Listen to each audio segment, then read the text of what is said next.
Paz do Senhor Jesus, povo de Deus, tudo bem com vocês? Espero que todos estejam bem para a glória de Deus. Que o Senhor Jesus, com a sua rica misericórdia e bondade, continue nos guardando, nos abençoando, nos fortalecendo em nome de Jesus. A palavra do Senhor fala, Salmo 121, versículo 1. Olhai para os montes, de onde me virá o socorro? O meu socorro vem do Senhor, que fez o céu e a terra. Só nele, irmãos, a gente deve esperar, só nele a gente deve confiar. Ontem, lá na minha igreja, eu fui a primeira a ministrar sobre o tema Deus exalta os humildes. Vai ter uma campanha sobre esse tema. Eu fui a que dei início a essa campanha e ontem a palavra foi abençoada. Eu preguei sobre aquele centurião e o servo, lá em livro de Lucas, capítulo 7, que fala sobre esse centurião, que eu fiquei impactada com essa história. Se você observar o centurião, ele tinha poder, ele tinha dinheiro, ele tinha casa boa da sua época. Ele era um homem que tinha servos e servas a seu poder, ao seu domínio. Ele tinha guardas ao seu dispor, porque ele era líder de guardas, ele era chefe de guardas. E a Bíblia nem fala o nome dele. No livro de Lucas, quando Lucas narra essa história, fala que o servo estava doente, lá dentro da casa do centurião. E se você for olhar para a tradição do povo romano, servos e servas era como propriedade. O centurião era dono daquele servo, era propriedade do centurião.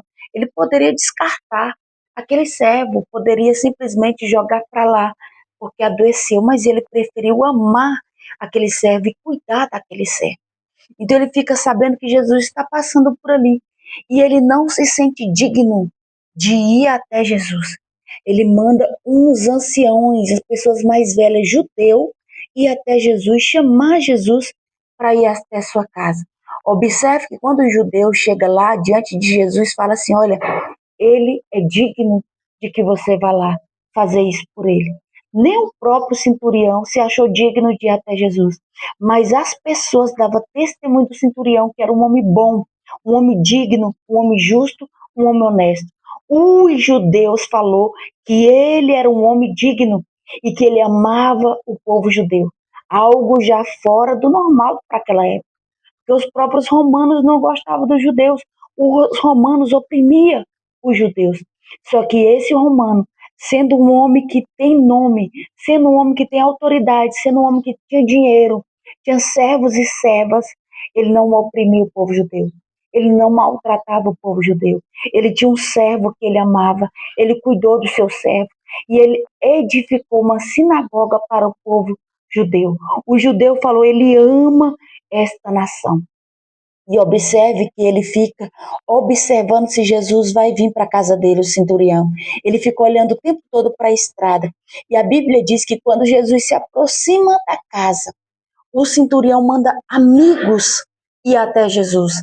Manda amigos, sinal que a casa do centurião era cheia de pessoas, cheia de gente. Era um homem amado, um homem querido, um homem bem acolhido ali pela população.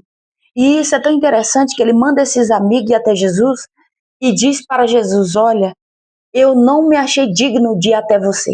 Os amigos disseram para Jesus que ele não se achou digno de ir até Jesus e não quer que Jesus vá até abaixo do seu telhado.